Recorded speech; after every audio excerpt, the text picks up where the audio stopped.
நாங்கள் ரேவதி தையூர்லேருந்து வந்து மல்லாட்டை போட்டுக்கிறோம் பாண்டியங்குளம். சரி, ஏங்க எல்லாருமே மிஷினில் போடுறாங்க, நீங்கள் கலக்கட்டாவில் போடுறீங்க? கலக்கட்டாவில் போட்டால் மேலே இருக்கும், டக்குன்னு வெளியே வந்துடும், அதனால் நம்ம போடுறோம். சரி, சிவப்பு பயிர் தான் போடுவாங்க, ஏங்க வெள்ளை பயிர் போடுறீங்க? நம்ம உடம்புக்கும் நல்லது, எண்ணெயும் நல்லது. சிவப்பு பயிர் இருந்தால் அது கொஞ்சம் பித்தம், அதனால் சாப்பிட்றதில்ல. இது எதுக்கு சாப்பிட்றதுக்கா இல்லை விற்கிறதுக்கா? இப்போ கமிட்டி சாப்பிட்றதுக்கு மாட்டுக்கு புண்ணாக்காவும் காணாருன்னா அதனால் வீட்டுக்கு தான். வீட்டுக்கு தானே? விவசாயத்துக்குன்னு பார்த்தாலே அதுதான், விவசாயத்துனாலே எதுவுமே லாபம் கிடையாது.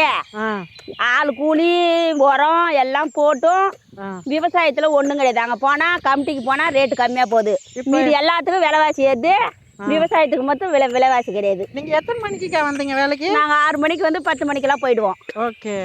சாப்பாடு காலையில் எதனா இருக்கா? இல்லை சாப்பாடு போடுவாங்க, சாப்பிட்டு தான் போவோம். அப்புறமேட்டுக்கு போயிட்டு இன்னொரு கூலி சம்பாதிப்போம், ஒரு நாளைக்கு 3 கூலி. சரி, இப்போ ஏரி வேலைக்கு மண்ணால் போனீங்க, இப்போ ஏரி வேலைலாம் இல்லை. ஏரி வேலை இல்லாத தான் விவசாயத்தை அப்படி இப்படி பார்த்து கிடக்குறோங்க. ஏரி வேலை இல்லை. சரி, ஏரி வேலையும் செய்யறதுக்கு இப்போ எலெக்ஷன் வந்துடுச்சு, அதனால் கிடையாதுன்னு சொல்கிறாங்க. இனிமேல் உண்டா இல்லைன்னு தெரில.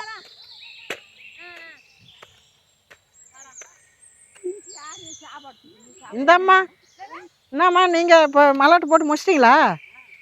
சரி, ஏரால் போடுறதுக்கும் மிஷினால் போடுறதுக்கும் கையில் கலக்கட்டால் போடுறதுக்கும் என்னம்மா வித்தியாசம்? எதுமா? ஏரால போட்டோம்னா 4 அவங்க முளைச்சி வர வெளியே. சரி, இது 5 நாளே வந்துடும். 5 நாளில் மல்லாட்டை வெளியே. முன்னாடிலாம் மாடு ஏறு கலப்பை வச்சு போடுவாங்க. ஏறு மாடுங்க இந்த வேலை தான் நடக்குது. யார் ஏறு மாடு வச்சுக்கிறாங்க? ஆமாம், யாரும் வச்சு இல்லை, அதனால தான் இந்த வேலை. சாப்பிட்டீங்களாம்மா? இப்போ எல்லாரும் எத்தனை மணிக்கு வேலைக்கு வந்தீங்க? சாப்பிட்டீங்களா காலைல? ஏங்க 10 மணிக்கு தான் சாப்பிடுவோங்க. 10 மணிக்கு தான் சாப்பிடுவோம். ஏன் காலையிலே சாப்பிட்டு வர வேண்டியது தானேக்கா? காலைல 6 மணிக்கு வந்துடுவோம், டீ பிஸ்கெட் சாப்பிட்டு வந்துடுவோம். சாப்பிட்டு வந்து 10 மணிக்கு சாப்பிடுவோம். இப்போ இன்னும் எவ்வளோ போட வேண்டியது இருக்குது? இப்போ இது எந்த பட்டம் மல்லாட்டக்கா? சித்திரப்பட்டம். சித்திரப்பட்டம். இப்போ இவ்வளோ வெயில் இருக்கு, இது வெயில் தாங்குமா? அதெல்லாம் ஒன்றும் மஞ்சள் வந்துடும், நல்லா களை வெட்டலாம், எல்லாம் நல்லா தான் இருக்கும். எத்தனை களை வெட்டணும்? 3 களை. 3 களை கூட வெட்டலாம், 2 களை வெட்டலாம். இப்போ எங்கள் வீட்டு சைடில் எல்லாமே சிவப்பு பயிர் தான் போடுவோம், வெள்ளை பயிர் அவ்வளோ போடுறதில்ல. நீங்கள் வெள்ளை பயிர் போடுறீங்களா? அதனால எல்லாத்துக்குமே நல்லதுப்பா, உடம்புக்கும் என்ன சாப்பிட்டாலும் எல்லாம் நல்ல சித்தம் கிடையாது. எல்லாத்துக்குமே வந்து வெள்ளை பயிர் தான் ஃபஸ்ட்டு, அதுக்கப்புறம் சிவப்பு பயிர். சரிம்மா, சரி, பயிர் தான் எல்லாத்துக்குமே நல்லது. நம்ம சாப்பிட்றதுக்கோ சட்னி அரைக்கிறதுக்கோ எல்லாத்துக்கும் வெள்ளை பயிர் தான். வெள்ளை பயிர் நல்லா. ஆமாம், சட்னிலாம் அரைச்சா சிவப்பு பயிரில் பிசு பிசுன்னு இருக்கும், இது நல்லா இருக்கும். மல்லாட்டை வந்து மிஷினில் உடச்சி எடுத்துட்டு வந்து பயிர் கையால் உரிச்சி தான் போடணும். கையால் உரிச்சாமா போடுறீங்க? ஆமாம்.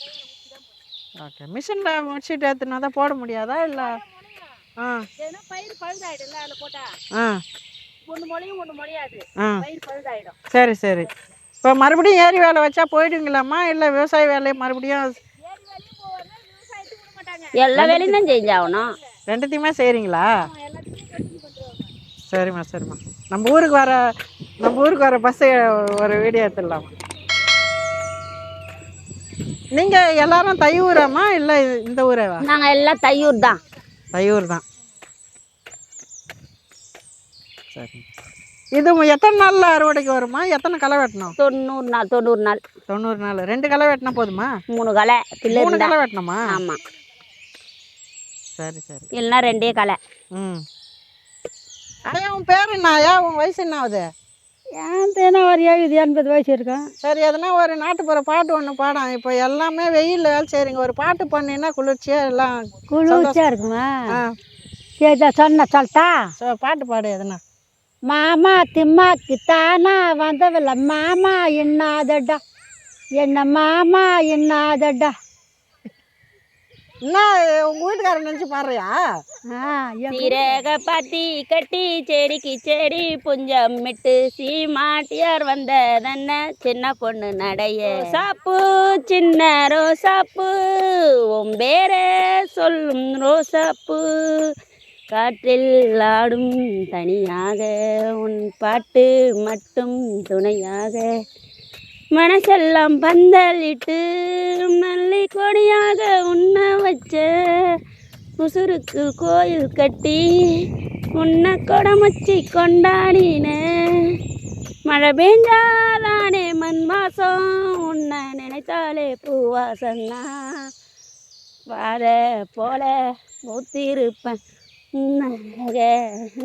வாழ்ந்து இருப்பேன் ரோசாப்பூ சின்ன ரோசாப்பூ வேற சொல்லும் ரோசாப்பூ காற்றில் ஆடும் தனியாக உன் பாட்டு மட்டும் துணையாக மனசெல்லாம் பந்தலிட்டு மல்லி கொடியாக உண்ண வச்சே அவ்வளோதான். சூப்பர் எல்லாம் கை தட்டுங்க அம்மாவுக்கு. கை தட்டு கை தட்டு.